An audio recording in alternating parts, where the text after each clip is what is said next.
महादेव जानकर यांनी उमेदवारी अर्ज दाखल केलेला आहे। परभणीतून महादेव जानकर महायुतीचे अधिकृत उमेदवार आहेत आणि त्यांच्याकडून आता उमेदवारी अर्ज हा दाखल करण्यात आलेला आहे।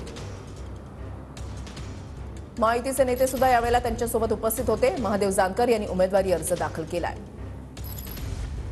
परभणीतून मराठवाड्यातून उमेदवारी दिलेली आहे। ओबीसी चेहरा भारतीय जनता पार्टीने समोर आणलाय। नाही, नुसतं ओबीसी नाही, आपल्याला सर्व सवर्णाची मतं पाहिजे। सर्व समाजाचा, राष्ट्रीय समाज, या देशामध्ये जो समाज राहतोय त्या सर्व समाजाची आपल्याला गरज आहे। नुसता ओबीसी म्हणून चालणार नाही, आपल्याला एकट्यावर होत नाही।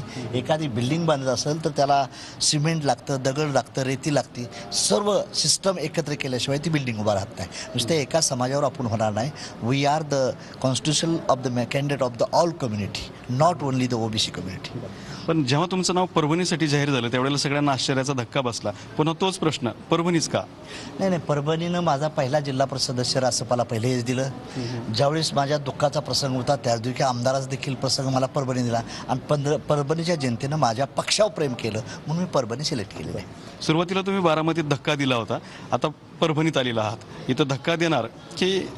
हे जनतेच्या हातात आहे, ती माझ्या हातात नाही। मी आता लगेच म्हणणार आहे, पुढचे उमेदवार देखील तगडे आहेत, त्यांचं चांगले आहेत, ते वाईट नाहीत। विशेष म्हणजे त्यांचाही कष्ट मोठा आहे, त्यामुळं जनता जी निकाल देईल ती मी ॲक्सेप्ट करेन। कॅमेरामन हर्षल सोबत दत्ता कानवटे, TV9 मराठी,